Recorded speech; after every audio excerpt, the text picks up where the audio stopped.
ഇപ്പോൾ നൽകാൻ കഴിയുന്ന ഏറ്റവും പ്രധാനപ്പെട്ട വാർത്ത, ഇപ്പോൾ തെരഞ്ഞെടുപ്പ് നടക്കുന്ന ഈ വർഷം അവസാനത്തോടുകൂടി തെരഞ്ഞെടുപ്പ് നടക്കുന്ന ജാർഖണ്ഡ് സംസ്ഥാനത്തെ ഭരണകക്ഷിയായ ജാർഖണ്ഡ് മുക്തി മോർച്ച പിളരുന്നു എന്നുള്ള വാർത്തയാണ്.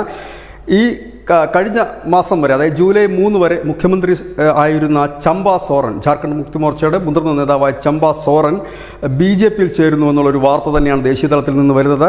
ചമ്പ സോറിനൊപ്പം ഈ ഹേമന്ത് സോറൻ്റെ പാർട്ടിയായ JMM-ൻ്റെ ഒരുപിടി MLA-മാരും ഉണ്ട് എന്ന് വാർത്തകൾ വരുന്നു. ദില്ലിയിൽ വെച്ചാകും പാർട്ടിയിൽ ചേരുക എന്നുള്ളതാണ്. ഹിമന്ത് ബിശ്വ ശർമ്മ ഏതായാലും ചമ്പ സോറിനെ പിന്തുണച്ച് രംഗത്തെത്തിയിരുന്നു. 2 ആഴ്ചയ്ക്ക് മുമ്പാണ് ഹേമന്ത് സോറൻ പ്രധാനമന്ത്രിയുമായി കൂടിക്കാഴ്ച.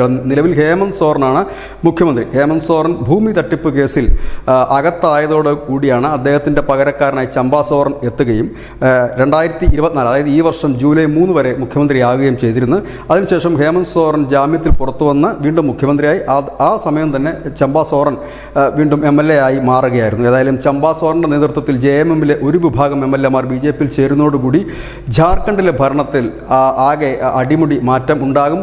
ഭരണം ഇപ്പോൾ തുലാസിലാണ്. ഒരുപക്ഷെ ഈ നിയമസഭാ തെരഞ്ഞെടുപ്പ് ഈ വർഷം അവസാനം നടക്കാനിരിക്കെ BJP ഒരു ഭരണത്തിലേക്ക് കയറുമോ, അതോ ഇതേ രീതിയിൽ തുടർന്ന് ഈ നിയമസഭാ തെരഞ്ഞെടുപ്പിലേക്ക് പാർട്ടി പോകാനുള്ള സാഹചര്യം ആണോ ഉരുത്തിരിയുന്നത് എന്നുള്ളതാണ് അവർ ഉറ്റുനോക്കുന്നത്. ഇത്തവണത്തെ ലോക്സഭാ തെരഞ്ഞെടുപ്പിൽ BJP-ക്ക് നേട്ടം ഉണ്ടാക്കാൻ കഴിഞ്ഞ ഒരു സംസ്ഥാനം കൂടിയാണ് ജാർഖണ്ഡ്. ഇവിടെ JMM കോൺഗ്രസും ചേർന്നാണ് ഭരിക്കുന്നത്. കോൺഗ്രസിന് ഒറ്റയ്ക്ക് മത്സരിക്കാനാണ് താല്പര്യമെന്ന് അതിന് നേതാക്കൾ നേരത്തെ അറിയിക്കുകയും ചെയ്തിരുന്ന ഒരു സാഹചര്യം. അങ്ങനെയെല്ലാം മാറിമറിയുന്നു.